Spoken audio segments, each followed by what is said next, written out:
재건축 거의 못할 것 같거든요. 그러면은 그 집은 노후화 된다는 거예요. 노후화가 되게 됐을 때는 잔존 가치가 이제 소위 토지 가치만 남는 거고, 그러다 보니까는 이런 것도 지방을 중심으로 또 낮은 주택 가격 있는 데를 중심으로 이런 공사비 상승이나 이런 것들이 덮치고 있는 것 같고요. 이게 재건축 시대의 거의 몰락이라고 부를 수가 있을 것 같습니다.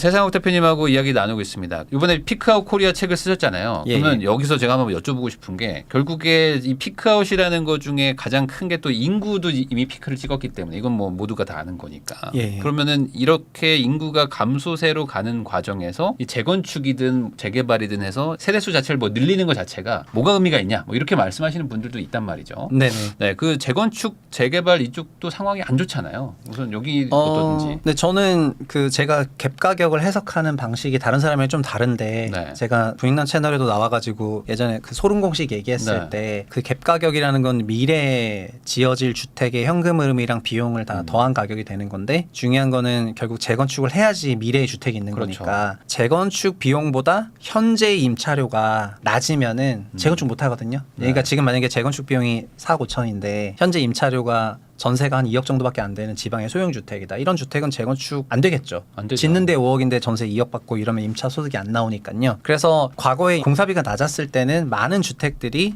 그 갭 가격이라는 게 있어서 전세보다 멀티플을 좀 높게 받았었는데, 현재는 이런 피크아웃 코리아 체제로 가게 되면은 그나마 이걸 또 높은 공사비가 더 가속화시켜 버려가지고요. 갭의 허들이 높아졌어요, 재건축에. 그러니까는 전세가 4억 원 이내라면은 그러면 거의 그 주택은 재건축 거의 못할 것 같거든요. 그러면은 그 집은 그냥 노후화 된다는 거예요. 노후화가 되게 됐을 때는 잔존 가치가 이제 소위 토지 가치만 남는 거고, 그러다 보니까는 이런 것도 지방을 중심으로 또 낮은 주택 가격 있는 데를 중심으로 이런 공사비 상승이나 이런 것들이 덮치고 있는 것 같고요. 이게 재건축 시대의 거의 몰락이라고 부를 수가 있을 것 같습니다. 재건축이 몰락하지 않는 거는 높은 주택 가격을 갖고 있는 소위 전세가 6억 넘는 집들, 그러면 서울 기준은 12억 넘는 주택들이 여기에 해당이 되는데, 아니면은 아주 높은 용적률을 올릴 수가 있어가지고 매매 시세는 그 정도는 안 되지만은 용적률이 좀 인센티브 충분한 그런 것들은 기대가 가능하지만은, 근데 지금부터 저는 15년의 장기 뷰가 아주 나쁘다 생각했잖아요. 왜냐하면 2040년 기준으로 한국이 실질 성장률 0%로 진입을 하면 그 다음부터는 역성장이거든요. 그럼 역성장에 진입했을 때 실질 역성장부터는 실질 가격 하락 요인이 아주 크게 발생한다고 생각하는데, 그 시점에 주택 공급을 해야 되는 초기 단계 재건축들, 현재 기준으로 보면 지금 단계에서 이제 막 이제 막 조합 시행인가 하고 뭐 하고 하면서 중간에 뭐 부침 잠깐 겪고 이러면서 분양이라도 할라 치면은 이제 그런 시기를 마주해야 되는 초기 단계 재건축들은 사실상 재건축하기 어렵다고 생각합니다. 결국에 지금 공사비나 이런 것들이 높아지면서 아예 시작도 못하지만, 시작을 만약에 하더라도 시간이 한 10년은 걸리는데, 아무리 못해도 10년 15년 뒤에는 이제 우리나라 뭐 인구도 그렇고 경제 성장률 자체가 역성장하는 그 구간에 딱 맞아버리면 진짜 어찌 보면 이도저도 못하는. 맞아요. 그래서 오히려 10년 이내에 지금 사업 시행인가까지 왔고, 뭐 분양 임박이고, 그래서 하는 데들은 뭐 어거지로 하겠지만은 신규로 뭐 조합 설립인가 해보고, 뭐 게다가 지금 이게 더 어려워진 게요, 노후주택법으로 묶어버렸거든요. 그럼 노후주택법 만들면서 특별 정비구역 지정하고 이제 더 광역으로 묶어버려요. 그러면 가뜩이나 한 개 단지도 잘 안 되는데 이제 3개 단지 묶어가지고 6,000세대씩 깔자 이러면은 합의도 안 될 거고 더 어려워질 거거든요. 그래서 앞으로는 재건축은 더 어려워질 것 같습니다. 그러면은 뭐 이제 예전에 건설회사도 다니셨고 이제 애널리스트까지 하셨으니까, 그 요즘에 많은 분들이 궁금해하시는 것들 중에 하나가 이렇게 분담금이 뭐 올라가는 게 결국에 뭐 시공비도 그렇고 막 올라가는데, 그래도 이렇게까지 많이 올라가는 게 맞냐? 물가 상승률 대비해서 너무 많이 오르는 거 아니냐? 뭐 이런 얘기도 하시거든요. 저는 지방의 마이너스를 그 수도권에서 플러스로 메운다고 생각을 하거든요. 왜냐하면은 고객들은 그걸 알 수가 없기 때문에요. 왜 그렇게 생각하냐면은 실제로 전략적인 수주라는 게 건설사들이 많이 있었거든요. 내가 꼭 수주해야 되는 어떤 랜드마크급 수주는 무리해서 수주를 하고, 그럼 거기서 다 손해볼 수 없으니까 딴 데서 조금 메이크업하고, 그거 어떻게 메이크업하냐면은 현장 코드만 바꿔주면 비용 이렇게 따다 처리돼가지고, 물론 요즘은 그런 걸 잘 안 하겠지만 어쨌든 회사 전체로는 할 수 있다는 거거든요. 또 회사 전체로 보면은 주택에서 무너져도 플랜트로 벌면은 전체 전사 손익은 개선되니까, 그러면 플랜트에서 무너져도 주택에서 벌면서 전사 손익 개선했듯이 수도권 현장에서 좀 벌고 이만큼 높여가지고 지방 현장에서는 좀 까지는 거 뭐 어쩔 수 없으니까. 그럼 뭐 어쩔 수 없으니까 거기서 공사 안 할 수는 없으니까요. 그래서 그런 방식으로 좀 하면서 그 수도권의 양질의 사업장에 있는 사람들이 좀 더 피해보는 게 아닌가, 이런 의심을 하고 있습니다. 근거는 없어요. 그렇지만은 그럴 정황은 있어 보인다, 이렇게 말씀을 드리겠습니다.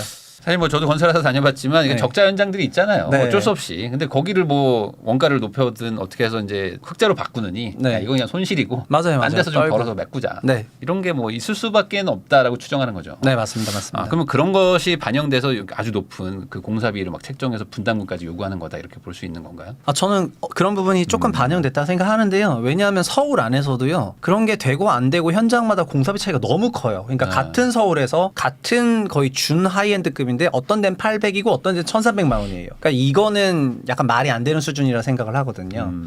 예전에 소위 400만 원대에서 지금 평균 800 몇십만 원대 정도 됐는데 뭐 이게 900만 원이나 뭐 그래 뭐 1,000만 원 이러면은 그러려니 하겠지만은 같은 시점에 수주하고 있는데 860만 원이랑 1,300만 원이 동시에 존재한다는 거는 그것도 둘 다 그러니까 소위 완전 초상급지들인데 네. 이게 말이 되나 이런 생각이 많이 들어가지고요. 아, 근데 그 1,300은 약간 좀 그 소규모 단지여서 좀 공사비가 더 원가 높지 않냐 뭐 이런 얘기 하실 수도 있잖아요. 거기 하나만 그런 게 아니라 다른 1,200짜리도 있고, 네. 그래서 전략적인 그런 부분도 있겠지만 여튼 그 가격 편차가 너무 넓어졌다고 생각을 합니다. 그리고 사실은 이게 제초원이랑도 연결해서 생각해야 되는데 네. 제초원은 결국은 공사 마진이 있으면은 그러니까 원가가 올라가면 올라갈수록 원가에서 적게 빠지니까 제초원이 네. 조금 내니까 고도화 시킬 필요가 있잖아요. 사실 그래서 2008년에도 지금 공사비가 많이 올랐다고 하는데 전년비 공사비 상승률은 2008년이 YOY로 30%로 역대 최고였고 21년이 두 번째입니다. 25%. 네. 더 낮았어요. 근데 2008년 공사비 상승은 고급화로 공사비 상승을 했거든요. 어차피 뭐 네, 세금 낼 거면 그냥 다 그때도 그냥 분양가 상한제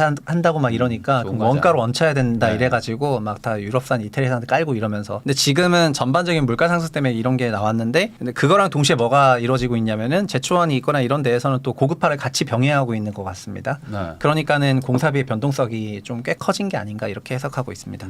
그러면은 이것도 좀 궁금한 게 요즘에 재건축 단지들 막 분양 너무 많잖아요. 그리고 네네. 이제 대부분 뭐 공사비가 뭐 예전에 뭐 4,500 이렇게 하다가 갑자기 뭐 800, 900, 1,000 달라고 하니까 안 되겠다 해서 막 조합해서 뭐 시공사를 막 바꾸겠다, 해지하고 이러는 곳들도 있는데 이게 오히려 더 악수를 두는 거 아닌가요? 아, 그럼요. 저는 그 건설 부동산 시장을 자유로운 시장 경제라고 절대 오해하셔서는 안 된다고 생각을 하고요. 한국의 건설사 그리고 정비사업 조합들이 선호하는 건설사는 손가락에 꼽고요. 그리고 바로 직전에도 인테리어 기업들이 한국에 있는 그 시공사를 대상으로 모조리 담합을 했었거든요. 그래서 건설사들이 담합한다 이런 게 아니라 그만큼 건설사들의 소수 독과점에 의한 시장 지배력이 매우 높기 때문에 정말 천진난만하게 수요 공급 곡선상 네. 뭐 공급도 막 늘어나고 없어요. 독과점이어가지고. 네. 그래서 이 건설사가 안 들어오면 안 들어오는 거거든요. 그러니까는 막 자기의 수요하고 공급의 가격의 협상력을 우리 조합, 우리 프로젝트가 좋아 보인다고 너무 높게 생각하셔서 절대 안 됩니다. 왜냐하면은 현장이 10개는 아니기 때문입니다.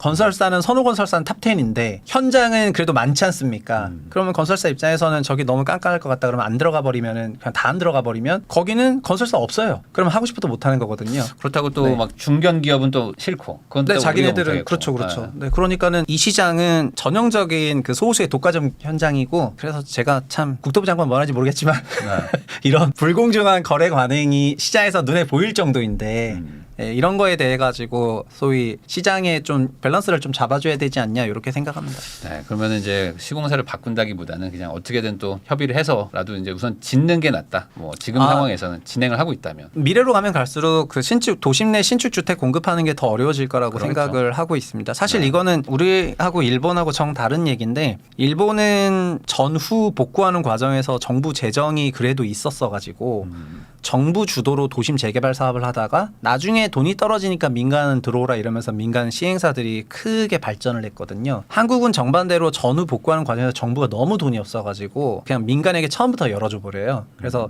한강 매입하고 뭐 너가 저 매입한 걸 가지고 대충 분야해서 돈 벌고 그걸로 매입해주면 안 돼? 이러면서 막 한강 매입을 시켰단 말이에요. 네. 그럼 저기도 뭐 토지공사하고 이만큼 떼어줄 테니까 너 가져가시고 메꿔주면 안 돼? 이러면서 민간을 처음에 극도로 활용하면서 했기 때문에 초창기부터 민간이 너무나 과잉 개입하거나 과다한 이익을 가져가는 과정에서 정부가 뒤늦게 민간에게 브레이크를 걸기 시작을 하면서 한국의 전반적인 부동산 관료주의 행정들은 민간에 우호적이지가 않거든요. 네. 일본은 매우 우호적이고요. 네. 그래서 우리는 어마어마한 그 민간 중심의 주택 공급 시대가 완전 열려버렸는데 이게 주택공사 영단이라고 하는 그 주택공사 지금은 LH지만 네. 주택공사 초기부터 이런 프레임으로 1967년 2차 5개년 계획부터 이렇게 했기 때문에 쭉 갔는데요. 그렇게 가다 보니까 지금은 민간에게 막 맡기다 보니까 민간끼리 서로 이제 갈등 나기 시작을 해가지고 그래서 공공이 개입하거나 해결해주거나 이런 타이밍이 됐음에도 불구하고 그동안의 관행은 그런 게 아니잖아요. 민간은 과도한 수익을 올리는 나쁜 집단이기 때문에 적절히 규제할 필요가 있는 건데 뭐 너네들끼리 갈등한다고 뭐 내가 나서서 왜 나서야 돼 이런 인식 전환이 아직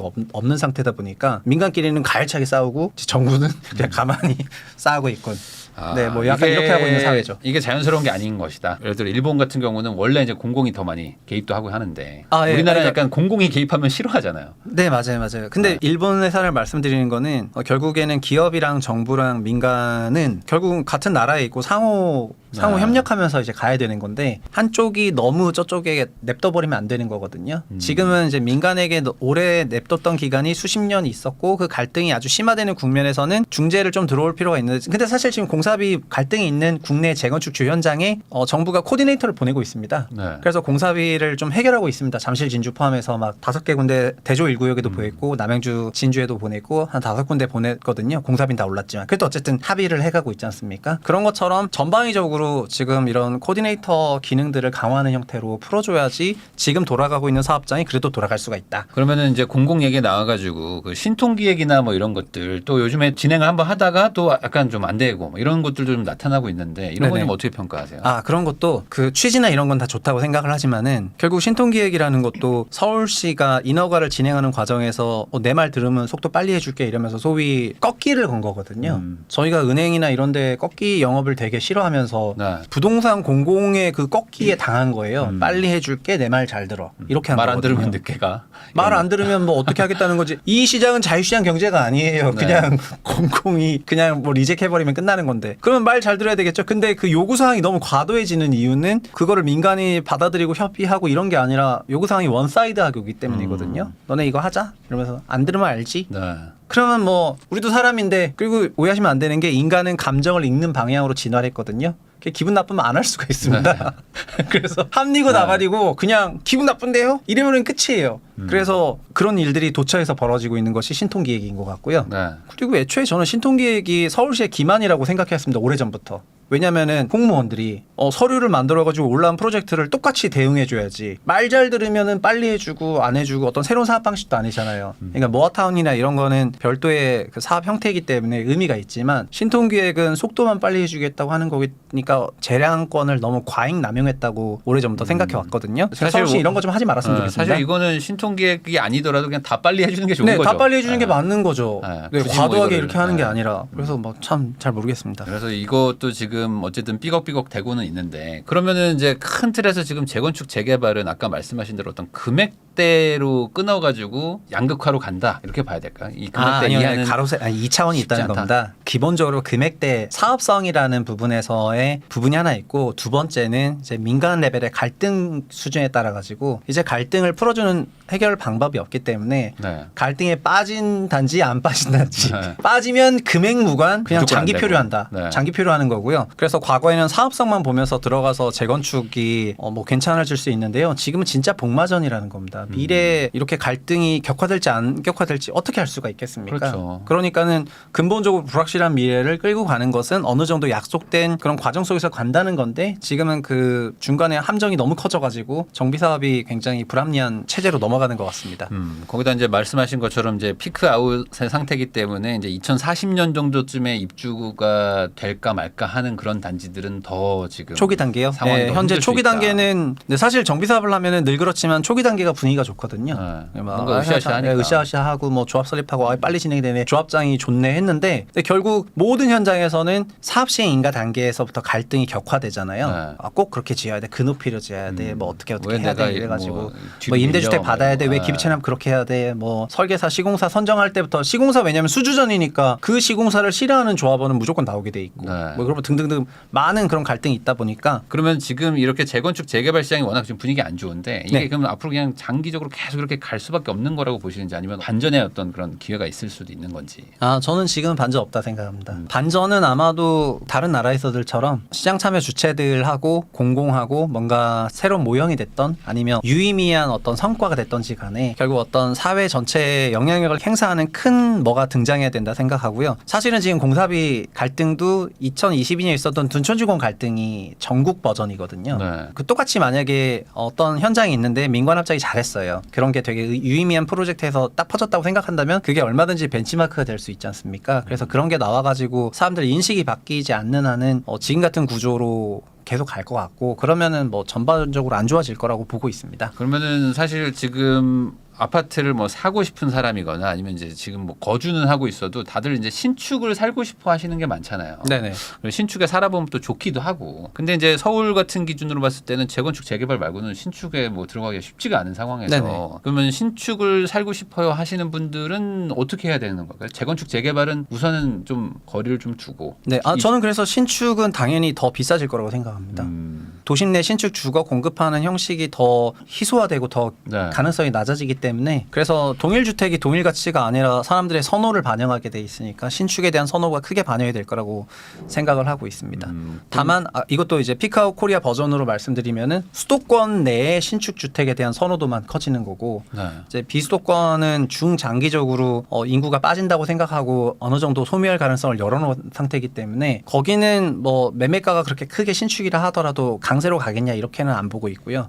수도권 내 신축은 뭐 상당 기간 강세이지 않을까 이렇게 생각하고 있습니다. 정리하면은 지금 뭐 짓고 있거나 아니면 네. 뭐 이제 입주가 뭐 한 3, 4년 안에 거의 뭐 이제 사업이 다 진행이 돼 가지고 뭐 이주 철거나 뭐 관리 처분까지 간 곳들이 어찌 보면 앞으로 가장 최선호될 수 있는 그런 곳일 수도 있겠네요. 네, 현재는 생각상은 그렇고요. 서울 소재에 있는 신축 아파트 단지를 보면은 소위 시니어 인구 거주 비중이 매우 높거든요. 그래서 지금은 서울 안에서도 초등학교들 폐교되는 속도가 어마어마해가지고, 그러니까 폐교까지는 아니지만 1학년이 한두 개인 데가 이제 많아졌어요. 1학년 반이 원래는 3반, 4반이었는데 올해 이제 한 반 된 데가 많거든요. 한 반에 막 14명 있고 막 이래요. 네, 그래서 아마 한 5년, 6년이면 초교가 다 폐교가 될 것 같아요. 저는 그러면서 도시 기능상의 멸실이 발생해서 도시 기능의 멸실이 주택 멸실보다 더 심각하게 생각하고 있는 측면에서는 단순 주거 신축이지만 주변의 근교에 교육 기능 없고 상학 기능이라든가 이런 의료 기능을 포함해서 그런 것들이 빠지게 됐을 때는 주거 퀄리티가 굉장히 낮아지거든요. 네. 그래서 단순히 저는 건물만 보는 것도 중요하지만은 도시의 핵심 6가지 기능들이 있는데 그런 것들이 좀 오래 있을 만한 지역인가? 그런 입지 분석을 이제 좀 더 다시 열심히 해야 될 때라고 생각이 됩니다.